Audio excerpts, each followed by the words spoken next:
Grazie Marielle, merci beaucoup. Je suis très heureux d'être ici. Il n'y a pas le soleil, mais il y a toute la beauté du sud de la France et de la France, disons, hein, de toute la France. Et quand François est venu chez nous, dans un tout petit village du centre de l'Italie, où nous tenons notre... Ça ne s'appelle pas l'université parce que nous sommes plus ignoranti, mais c'est pas de l'université. On va étudier en tout cas, on va essayer de croître un petit peu. Et tu as trouvé pas seulement le même accueil, mais tu as trouvé aussi le même esprit d'être parmi les gens, se rencontrer et essayer de comprendre ce qui va arriver dans des temps si difficiles. Alors, naturellement, je voudrais amener une petite réflexion, Marielle et chers amis, à propos du centre politique. Le centre politique, ça est très différent dans chaque pays. Ça pourrait rien dire quelque part. Mais pourquoi j'imagine qu'il s'agit du choix décisif? Parce qu'en principe, on imagine quelque part que les centres politiques pourraient être les lieux les plus faibles, la solution molle, disons, la solution plus faible. Il y a deux grands blocs qui vont décider et peut-être il y a quelqu'un qui doit se rallier une part ou l'autre. Mais regardez bien ce qu'il est en train de s'arriver dans le monde. La gauche doit être populiste. La droite devient de plus en plus populiste. Et ce n'est pas avec le populisme qu'on peut trouver les solutions à une situation tellement difficile que nous vivons, qui est devant nous. Alors, ce que nous appelons le centre politique réformateur n'est pas l'endroit de choix molles, de choix faibles, est le seul endroit de choix courageux. Parce qu'aujourd'hui, il faut des choix courageux. Et vous voyez, c'est la même situation dramatique qui arrive non seulement dans les pays où les différences ont été toujours plutôt simples, droite à gauche, conservateurs, ainsi dites progressistes, etc. Regardez les États-Unis, regardez les Royaumes-Unis. Au Royaume-Uni, c'était impossible pour les Labour and Conservatives de former un gouvernement. Ils ont dû utiliser et faire participer dans une position importante les libéraux, la position centriste et réformatrice. Mais regardez, je disais les États-Unis. Aux États-Unis, vous n'avez pas plus ce qui était l'histoire de la grande croissance démocratique des États-Unis. C'est-à-dire, la compétition était au centre pour les deux grands partis, soit les conservateurs, les républicains, soit les démocrates, gagnaient les élections et avaient un projet pour les grands pays qui était au centre. Non seulement du point de vue électoral, parce qu'ils devaient conquérir les positions centrales des indépendants, décisifs du point de vue électoral, mais parce que les réformes, les changements, l'avenir du pays, l'identité même de l'Amérique était liée à une position équilibrée, stratégique. Aujourd'hui, ce qu'il arrive à Obama est la déception pour son effort d'essayer de combattre, disons, la hyper-partisanship, l'extrémisation partisane de la politique américaine, qui se confronte à une position, on dit là-bas ultralibérale, mais c'est le contraire qu'en Europe. Ultralibérale, ça veut dire, disons plutôt, il y a une délusion par la gauche, parce qu'il a essayé des compromis avec la droite, et il y a une radicalisation constamment croissante de la droite, Tea Party, qui vise sur une position populiste de plus en plus capable peut-être d'attraper des voix de consensus, mais pas du tout capable de donner, dans la crise des États-Unis d'Amérique, une perspective de leadership, de résolution, plutôt de retraite, plutôt une marche en arrière. Alors vous voyez, c'est que François Bayrou et vous, avec du courage constamment renouvelé, ce que vous êtes en train de faire ici est sans doute reconstruire, sans doute essayer de réconcilier des positions, sans doute essayer de rebâtir quelque chose qui va dans la direction de la ruine de l'économie nationale. Il y a des solutions à gauche, ou il y a tout simplement un populisme contre Sarkozy, contre la droite, disons, d'une façon simple. Il y a des solutions dans une droite qui se voit constamment menacée par l'extrême droite et qui doit encore plus mener sa bataille sur le terrain du populisme.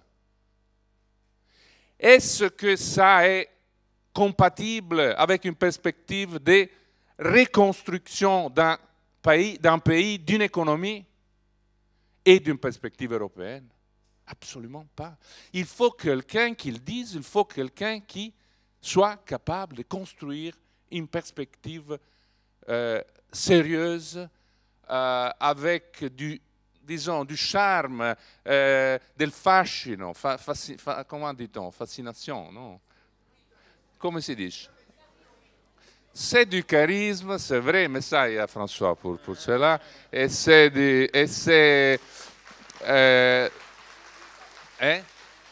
séduire, il faut séduire le peuple, parce qu'il ne faut pas le populisme, mais il faut le peuple hein, pour gagner les élections. Alors il faut parler la langue de la vérité aux citoyens, parce que c'est difficile aujourd'hui, mais aussi du rêve, d'une perspective, d'une possibilité véritablement capable de rallier les gens. Et où sommes-nous en Italie? J'ai besoin de très peu de mots, parce que c'est plutôt clair, même ici. Pas toutes les coulisses, disons, de la situation, surtout la situation personnelle de notre première. Mais pour nous, c'est très clair. Moi-même, j'ai participé avec la force, disons, du centre réformateur libéral du centre-gauche, parce que de l'autre côté, il y avait populisme et Berlusconi. On ne pouvait pas être là, naturellement. Hein. Vous imaginez, c'est plutôt clair. Mais aujourd'hui, nous sommes tout à fait insatisfaits du fait que la gauche va se reproposer, la gauche d'antan. C'est pas possible, ça.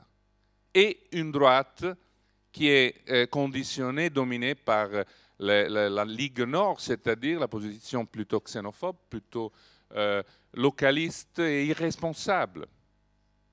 Alors nous sommes en train de bâtir, nous avons construit une position centrale, qui est une position qu'on appelle en Italie troisième pôle, avec des gens qui étaient centristes, mon ami Casini, des gens qui étaient dans le centre droit, les présidents de la Chambre des députés Fini, et nous-mêmes nous étions dans une position des réformateurs modérés du centre-gauche. Ensemble, dans tous les sondages, il y a des résultats importants qui vont de 13 à 18%, mais ça va pour moi, pour nous, pas être décisif pour former un gouvernement où on va nous appeler parce que sinon il n'y a pas un gouvernement en Italie demain. Non. Vous voyez, quelle est la conséquence que je voulais tirer de ces réflexions? Si une position centrale courageuse, pas conditionnée d'une façon décisive par les extrêmes, par la radicalisation qui peut obtenir aujourd'hui les consensus, mais pas demain gouverner, échanger, envisager les défis dramatiques qui sont devant nous. Et ça, nous avons eu une expérience dans les pays qui aujourd'hui restent plus forts en Europe.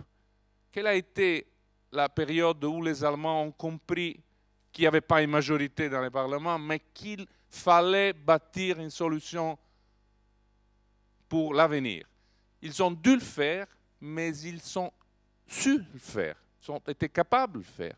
Ils ont mené un gouvernement de larges responsabilités, d'unité nationale, et ils ont posé là-bas les conditions de la reprise économique, qui aujourd'hui est la seule condition pour l'Europe d'être dans la crise sans une perspective totalement destructrice. Alors ma conclusion est, la position aujourd'hui que vous avez, que nous avons en Europe, est la position de renforcer ces mouvements démocrates, ces partis démocrates européens, cette alliance entre les démocrates et les libéraux au Parlement européen, cette amitié avec les partis qui sont courageux, témoins courageux de cette vision et qui préparent la sortie pour l'Europe de cette crise avec une idée. Vous voyez, hier j'ai lu la recensione, l'analyse d'un livre à propos de Dag Hammarskjöld, l'ancien secrétaire général des Nations Unies.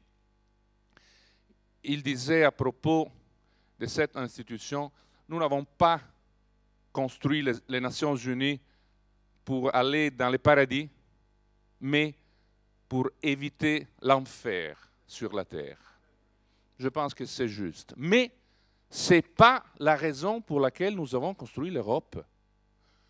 Nous n'avons pas construit l'Europe pour avoir le paradis dans la terre. Mais sans doute, l'Europe, ce n'est pas une institution froide. Elle ne doit pas être une institution froide. Sans rêver un avenir pour les Européens, il y a seulement un pacte de croissance et stabilité qui est seulement pour la stabilité, pas pour la croissance, qui a été le désastre, une union économique et monétaire qui a été seulement monétaire et pas économique. Et sont les raisons pour lesquelles nous en sommes là comme Européens. Alors nous avons besoin de gens comme Guy Verhofstadt, des gens comme Marielle, des gens comme vous tous, les députés européens du MoDem et nos amis, pour imaginer une Europe qui nous puisse sortir de la crise avec les idées européennes qui reprennent leur force des origines pour aujourd'hui. Parce qu'aujourd'hui, et j'en termine ici, il n'est plus vrai ce que Schuman, Monnet disait, De Gasperi, Altiero Spinelli disait, c'est-à-dire que l'Europe pouvait sortir de chaque crise en avançant. Aujourd'hui, l'Europe est réellement menacée de ne pas pouvoir sortir de sa crise. Alors il faut un centre démocratique, réformateur, pour les changements courageux dans nos pays, en Europe. Et je pense que sur cela, la campagne que François va mener, je sais que tu n'es pas candidat pour la présidentielle. Je sais. Moi, je sais absolument. Mais ce que tu es en train de dire, ce que tu as écrit dans ton livre, c'est-à-dire que ce que les Anglais appellent education, et ce que tu as appelé la production, sont les deux axes sur lesquels l'Europe retrouve sa force économique, mais aussi son identité. Et ça vaut pour la France, pour nos pays et pour notre amitié.